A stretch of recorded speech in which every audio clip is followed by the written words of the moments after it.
name is Sanjoy Sanyal, and I am the founder of Regain Paradise, a boutique clean technology consulting firm. Our New Ventures podcast series brings to you conversations with thinkers and practitioners in the area of environmental innovation. Our guest for today is Nancy Wimmer. Nancy Wimmer is an expert in the area of microfinance and renewable energy, an entrepreneur, researcher, and author. A resident of Germany, she has worked in Bangladesh, India, and Nepal in South Asia, as well as El Salvador, Honduras, and Peru in South America. Thank you, Nancy, for being with us today. Well, thank you, Sanjoy. So what was Bangladesh's success in decentralized rural electrification that made you spend a decade there? Well, that's actually quite phenomenal. One of the poorest countries in the world, Bangladesh, has succeeded in providing solar electricity to over 1/4 of its rural population. Over 5 million solar home systems now provide rural people who never knew for generations electric light with solar electricity. Nowhere in the world has this happened. The unique success achieved by Bangladesh in rural electrification is the result of a collective effort, many partners, to commercialize solar home systems and to develop a rural market for solar power. Here, new ideas were at work with the resources and the leadership to put them into practice. Particularly the leadership is important. The World Bank as investor, ITCO, Bangladesh's financial intermediary, as market manager, and rural entrepreneurs as solar service providers to village households. Within a decade, over 50 solar companies had provided more than 1/4 of rural households with solar electricity. Again, yet unparalleled in the developing world. What's more, a homegrown industry has emerged with skilled technicians, retailers, service providers, and manufacturers, which means that the know-how and the earnings stay in Bangladesh. That's a very important factor, and this is the unique success achieved by Bangladesh, and this is its message to the developing world. Indeed, nowhere in the world. And you first wrote about this in 2012. What did you write about in your first book? My first book is entitled Green Energy for a Billion Poor: How Green Shakti Created a Winning Model for Solar Business. I can remember on my many trips to the villages with Shakti engineers how hard it was to explain to people that energy from the sun can light up their houses at night. But the engineers were creative, and they soon learned always to have a small battery-powered radio with them for demonstrations. They would first let the villagers hear the music from the radio, and then before their very eyes, remove the batteries and hook the radio to a 1/2-watt solar panel. When the music played on the radio without the battery, the amazed crowd shouted, "Jodukor, you must be a magician." This is the first story in my book, Green Energy for a Billion Poor, to demonstrate to readers what it means to pioneer a strange new technology to the rural population. Shakti's biggest challenges were twofold. One, making solar home systems affordable to the rural population and winning their trust. And two, financing Shakti's expansion in rural Bangladesh. Believe me, this was anything but easy. And just to help our listeners understand, what made you go back and write another book? And what is this second book all about? Right. The World Bank financed ITCO, and then ITCO channeled the financing to rural companies like Green Shakti, who were called partner organizations, or POs. The financing was both loan and grants. But to understand this, you must first keep in mind the goal of the World Bank Solar Home System Program. From the beginning, ITCO focused on commercializing the solar home system market. but growing a rural market for solar systems is complex. For example, the PO had to purchase the solar home system before it could be installed. So if, for example, a large PO like Green Shakti wanted to install 1,000 systems, it had to procure solar home system components worth about $500,000 and often pay its suppliers in advance. So both big and small POs would need funding to cover their costs to expand and commercialize the solar market. And not only for solar equipment.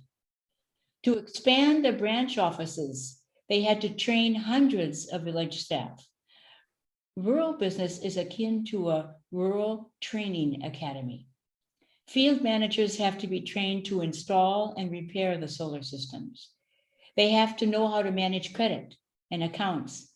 They have to train their staff how to market solar technology to rural customers, demonstrate how it works, why it's better, why solar energy is cheaper, why it's better than a generator that always breaks down. So where should they get this funding? From commercial banks? Not only were these banks not interested, they charged interest too high for a solar startup to afford. And they were most unwilling to invest in a high-risk business with unproven solar technology for a low-income rural clientele. The same, incidentally, is true in Africa. So ITCOL provided the necessary financing to the PO to commercialize the solar home system market with funds provided by the World Bank. And the financing was both in the form of loan and grants, wasn't it? So this was done in two ways. First, through subsidies or grants, as they were called, were provided to the solar home system customers for the first 10 years. But these grants were gradually reduced in phases as the market developed. In the beginning, the grants were $70 per system, but gradually they were reduced to $20 per system and given only for small solar home systems less than 30 watt for poor customers. These grants were also performance-based. Nowadays, we call this results-based financing, meaning that the generous $70 subsidy at the beginning was only granted for the first 20,000 systems the POs had installed. After this, the subsidy was reduced to $55 per system and gradually to $20. All of this aimed at commercializing the solar home system market. Second, the lending terms between ITCOL and the POs were gradually made more commercial. How? By increasing the interest rates and reducing the loan repayment periods for the POs. For example, the loan tenor for the POs for the first 5 years was 10 years. The PO had 10 years to repay the loan, but it was reduced gradually to 5 to 7 years within a decade. The same is true, conversely, for the interest rate for POs.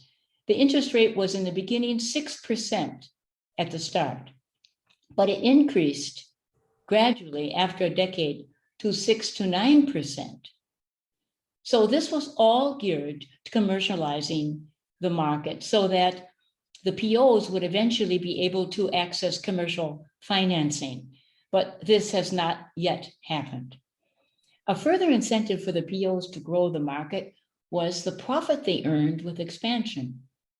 The POs received ITCOL loans at 6% interest with a loan tenor of 10 years, but they on-lent to the solar home system customers at 12% interest, and the customers only had 3 years to repay the loan. So if the PO, like Gurmeet Shakti and many others, received 100% repayment, they could earn a profit with expansion. And this was a major incentive for commercializing the solar market. Incidentally, the solar home system program also leveraged private financing from solar home system equipment suppliers.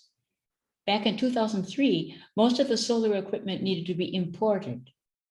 The success of the program, however, We created an opportunity for local production and jump-started the solar components manufacturing industry in Bangladesh, where in 2003 there was only one solar battery maker. Now there are 22. They have 9 panel manufacturers where there were none, 74 solar charge controller companies, and 83 solar LED light manufacturers. A homegrown industry in Bangladesh has emerged. And you spent 10 years studying this project in Bangladesh. How did you do that? Before I go further, I really would like to thank the Good Energies Foundation for so generously supporting both of my books. This foundation is genuinely interested in rural business, in new ideas, in market-based solutions, in new business models for rural business. They also visit their programs in India and Africa, which is not always the case with investors. The bottom line is, you can't learn rural business from behind your desk. I was for months at a time in Bangladesh, in India, and even weeks at the World Bank in Washington, altogether 6 years of travel and research for the market makers. And Good Energies Foundation made this possible. The Bangladesh model for rural electrification using solar home systems was always that of creating a market. Indeed, you call your second book The Market Makers. How were the components of a market demand and supply created? Well, that's a good question. The market makers, because it was the partners, was the collective effort that created this market. But if you are talking about creating market demand, recall what I just said about the Grameen Shakti engineers who pioneered solar home systems door to door in rural Bangladesh. Now we have a different situation. With the launch of the solar home system project, not only Shakti is working in the villages, but 10 successful microfinance institutions, we call them MFIs, all work together to promote solar home systems in rural Bangladesh. True, 10 MFIs was not yet much competition, but there was no solar market either, not yet. Unlocking the potential of this market and creating demand for solar home systems was the job of the rural entrepreneurs. They demonstrated the benefits of solar technology. They won the trust of the future owners. And most important, the rural entrepreneurs lived and worked in the villages, and in time overcame what we call village mindsets and resistance to change. This is a huge task. Who else can do this? And this is rural business, which is so well understood in Bangladesh. In no other country in the world are there so many successful MFIs with credit know-how, rural branch networks, and the entrepreneurs to create the market. I call this Bangladesh's rural advantage. But there's more. As market manager, ITCO also supported its partner organizations to create demand with national media campaigns for solar power. And ITCO even gave funding to the POs for public relations. So you have brought about the point that in a rural marketplace of sophisticated technology, quality of products plays a key role. How was that achieved? Very good. Also, this is a very important question because the hallmark of ITCO's institutional development is its Technical Standards Committee. This committee ensured quality standards for solar home systems. But not only this, these standards were enforced through ITCO's technical inspectors who rigorously monitored solar systems after the POs had installed them. The POs, on the other hand, were under contract with ITCO to correct all technical problems. Otherwise, they were penalized. And a call center for customers was established for complaints, and immediate action was taken. So now you say, why was this so important? If you want to succeed in rural business, you must first carefully learn its fundamentals. If the solar system doesn't work, customers won't pay. And neither will their village neighbors, their relatives, northern France. That's rural business. It's that simple. Important long-term, however, is that by setting and enforcing technical standards, ITCOL ensured the development of a rural market for high-quality solar home systems. In little more than a decade, 15 million people, rural people, would enjoy the benefit of reliable solar home systems, complete with guaranteed after-sales service and warranties for the panel, for the battery, and for the charge controller. But one thing I must still mention is important to learn. The Technical Standards Committee was designed to be autonomous, fully independent of ITCO management, and it was headed by a strong-minded chairman, someone who doesn't yield to outside pressure from POs or from suppliers, someone like a respected vice chancellor of a prestigious university. So, listeners, of course, design is important, but it's a human being which makes it work. Right. Obviously, in your second book, you have talked a lot about how ITCOL, as the recipient of the World Bank funding, was still a startup innovative organization. We all know that for a startup, the management style of the founder is a critical element of its success and failure. Tell us a little bit more about Dr. Fazul Khan, the founder, CEO of ITCOL, and his management style. This was one of the best parts of researching the market makers. You know, it's been said that leaders are human beings with a poorly developed sense of fear. And this fits the description of the founder, CEO of ITCOL, Dr. Fazul Khan. He had a goal to develop ITCOL into a national development finance institution built to last. And this succeeded. I asked him how this could work, and he described his answer to me like this. Monitoring must be strong from the very beginning, because it will be far more difficult when the company becomes large. And this is where the CEO's key role comes in. Everybody must know the CEO is monitoring. In the beginning, I spent at least 1 week a month in the field. I visited customers on the back of field staff's motorbikes. I made field visits mandatory for my team because this is their job. So how hard you work is important.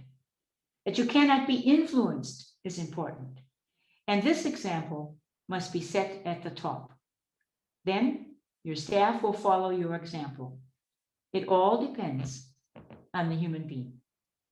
One example that you give in the book, which I particularly was fond of, is the example where Dr. Fazul Khan goes to a small branch office in an island, but he does not take the chair of the officer there. He sits in a visitor's chair saying, "This is your office. I'm just a visitor." I think in a hierarchical driven society like many Asian countries, that was a very strong signal for inclusive management. Oh, very important, Sanjoy, because it's a small gesture, but it speaks millions of words. I know the Shoaib, I know the Grameen Shakti engineer very well. And this was his first assignment on the island of Shonqip. So he was extremely popular. He was very good. And when Fazul came to the island to see if customers were happy and also to visit his family, he was so impressed with Shoaib that he went to visit him in his office. And that's when that occurred, what you so rightly described. It's a gesture. No, you're the director. And if you would have seen these two plastic chairs, they're two old, shaky plastic chairs. I mean, you would be afraid to sit on them. But the director's chair had a certain symbolic meaning. And this is not lost. Another thing he did, incidentally, was Dr. Khan asked Shoaib, "Where do you wash?" And Shoaib showed him a fountain out in the back. And Fazul, from his own pocket, gave him money to buy a wash basin. So it was, this example must be set at the top. It was this understanding for what the staff is doing and how important it is. that was a motor for this whole project. Exactly. So, continuing on this management style, one critical issue in all public sector programs in developing countries is that of corruption. And Dr. Khan thought about this issue a lot, as you have written in your book. Tell us a little bit about how he tried to ring fence the organization. That's an important question, and I wonder why this is never or so seldom discussed. I can still remember my surprise when Fazlur Khan began our very first interview by describing something no CO really wanted to discuss. But Fazlur began the interview by describing three primary sources of corruption when structuring a new company like IDCOL. What are the sources of corruption? They are, first of all, the people he hired. Second of all, procurement of solar equipment. And third, the selection process of the rural companies allowed to participate in the solar home system program. Not everyone was allowed, not everyone was approved. So these three sources he names as the sources of corruption when structuring a new company. His first step to solve these problems was to outsource these tasks to specially created independent committees, very similar to the Technical Standards Committee I just described. All committees were headed by a strong-minded person, a person who doesn't move if you push. All committees were designed to be fully independent of IDCO's CEO, of its employees, and of its board. His staff, I also talked to, told me Fazlur had a different way of walking. He tried to keep IDCO out of all of this. He even kept the politicians out. It was easy for Fazlur to simply say no to what he didn't think right, and he never gave in to outside influence. This ultimately resulted in building a respected and corrupt-free institution. And Fazlur told me, the seed of corruption is always there. It grows by itself unless there are countermeasures. And when it starts to grow, it mushrooms. So you must start early to prevent it. You must do this first on day one of your company. The other critical aspect of the IDCOL model is the close working relationship it built with the partners. You call them POs earlier on in this conversation. Explain to our audience what are POs and what is the relationship IDCOL has with them. Oh, that's very good, because now we come closer to understanding the meaning of a collective effort I mentioned at the beginning of our podcast. The Solar Home System Project is all about cooperation among very different partners. IDCOL is a partner, the World Bank is a partner, Bangladesh government ministries are partners. But unique in IDCO's approach, very unique, is how it partnered with the rural entrepreneurs, the partner organizations, or the POs, as they are called. It all began with a participation agreement. This was a contract between IDCO and the POs, which defined the rules of cooperation between them while developing the solar market. But whether these rules would be obeyed and put into practice in the villages depended on one thing: continuous communication with the rural entrepreneurs. Fazlur deemed this feedback from the field so important to the success of the Solar Home System program that he established another committee, the Operations Committee, to meet monthly with the POs and IDCO's management. And so important was it that Fazlur chaired these meetings himself. Of importance here is that this was institutionalized cooperation with the partner organizations for continuous feedback from the rural market. Important because this enabled IDCO managers to solve problems before they mushroomed and got out of hand. But the real strength of these face-to-face meetings lies in its dynamism. I could tell you these meetings were energetic. They were at times cathartic. When PO managing directors presented their problems, they presented their suggestions for improvement, and yes, they presented their complaints to ITCO CEO face to face. Solar suppliers were invited to give their side of the story, and field staff were invited to give their view from the village. Everyone listened to everyone, and in the end, the decisions were made. So please remember, the operational dynamic of these meetings lies in everyone being part of the decision-making process. You should remember that because this guaranteed ownership and success to the solar home system program. In your book, you write that as the number of partners increased, the model started to fray somewhat. Tell us a little bit about the problems that it created. Well, let's start, Sanjoy, where we left off with the operations committee. What happens when not 10 or 15 partner organizations, as it was in the beginning, but now 50 POs meet for a few hours in Dhaka, and many PO managing directors now send their staff to attend? The problem? It's easy to recognize, because then ITCO managers don't get the invaluable feedback from the field, the timely information they need to make decisions exactly when this information is needed most. Then ITCO managers won't understand the signs of a solar home system market in decline and what proactive changes must be made before it's too late. Because to achieve this, they will have to listen to the partner organizations. Above all, they will have to go to the field and see for themselves, to talk to customers, to talk to branch staff, to understand the changes in the market, to understand rural reality, instead of relying on sales growth statistics and village surveys. Another example of problems was too many POs. Solar home system market decline began in 2014, but already in 2012, it was not uncommon that up to 8 POs competed for customers in the same village, as 47 companies all pushed for more growth. 2/3 of these POs were new to the solar market, and still more POs would be approved in 2013. And all of them pushed for growth, and all of them needed trained staff.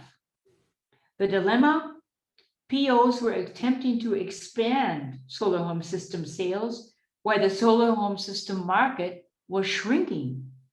Once thriving POs could no longer staff their field branches. New POs hired away experienced managers from their competitors. It actually became an open sport and a major problem for all POs. Just speculating, what should the ITCO management have done? That's a tough question. Let's put it this way. You are in a comfortable chair. You are not. Yes, I'll sit back and dream a bit, because I asked myself this question. I still do. But the first thing I want to make clear is that a market will eventually change and reach its inflection point and begin its decline is not exactly a new phenomenon. Important is that when a market reaches its point of no return, business cannot continue as in the past. If it does, it is headed for disaster. Approving more POs when the market is declining is just one example.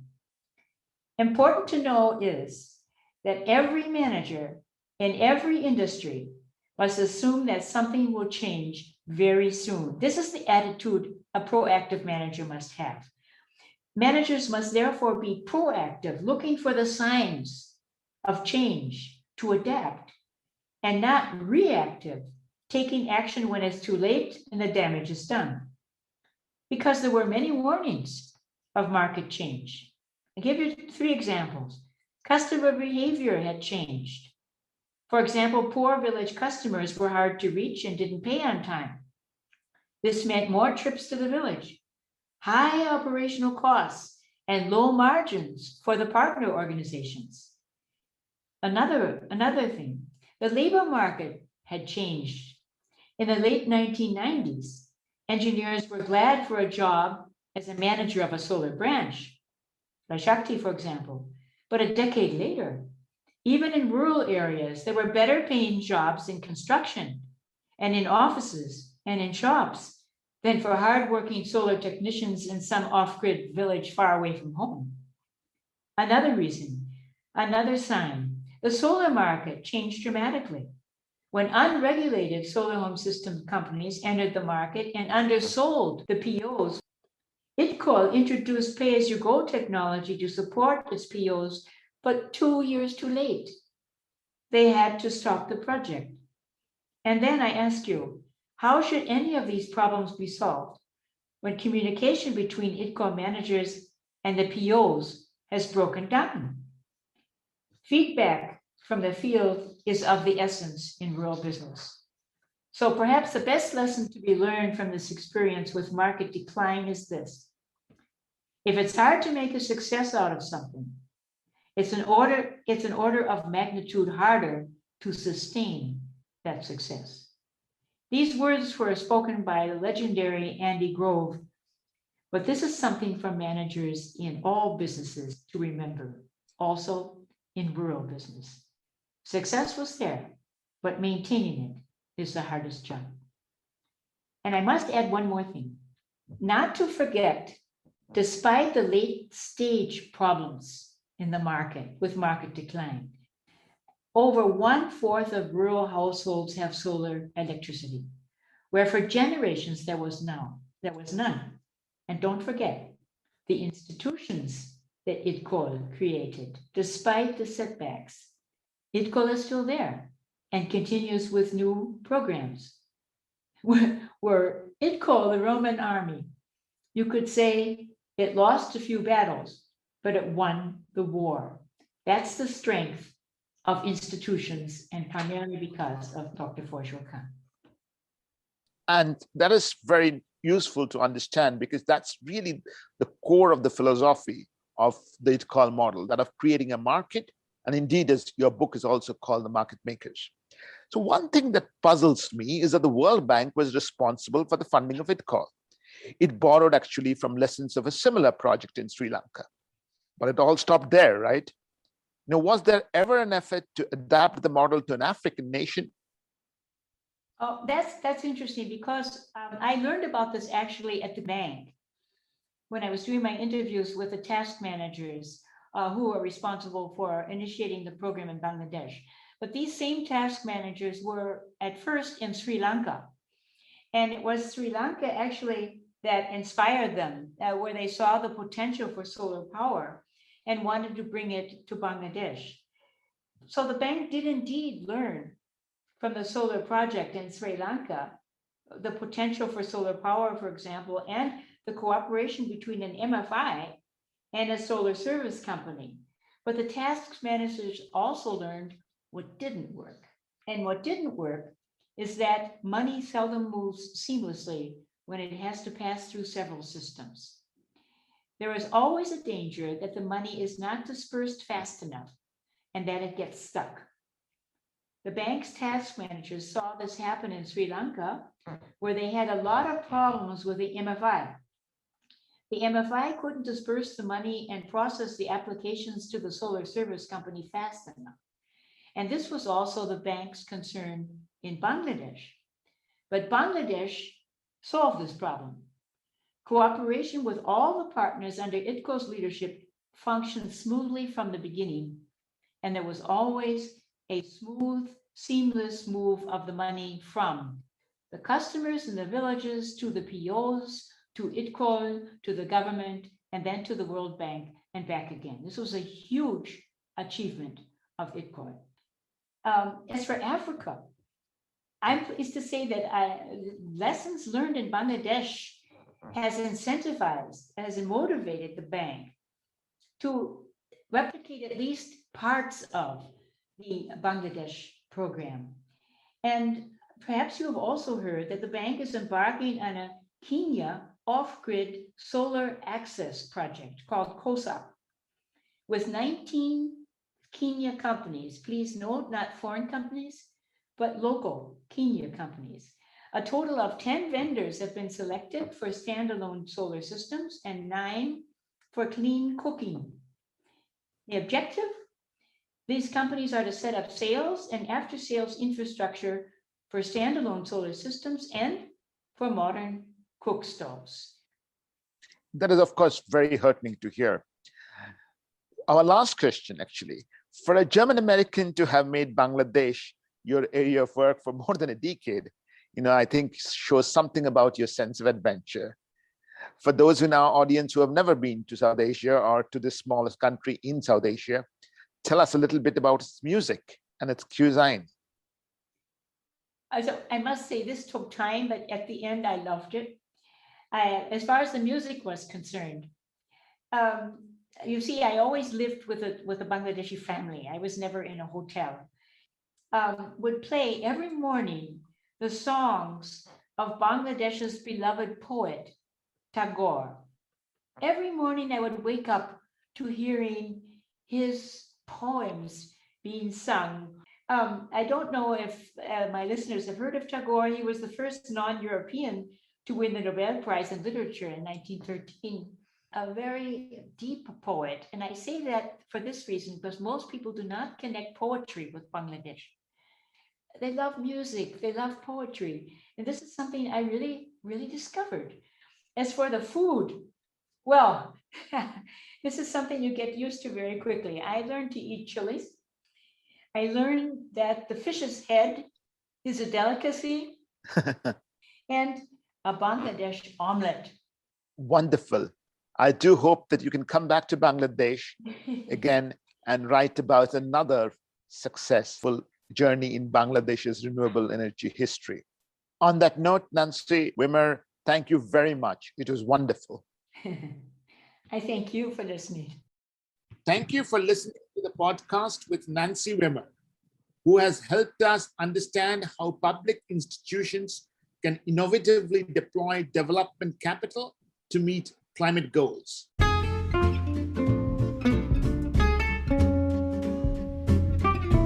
Follow me on Medium, LinkedIn, and Twitter to get fresh international perspectives of what people across the world are doing in this decade of climate action.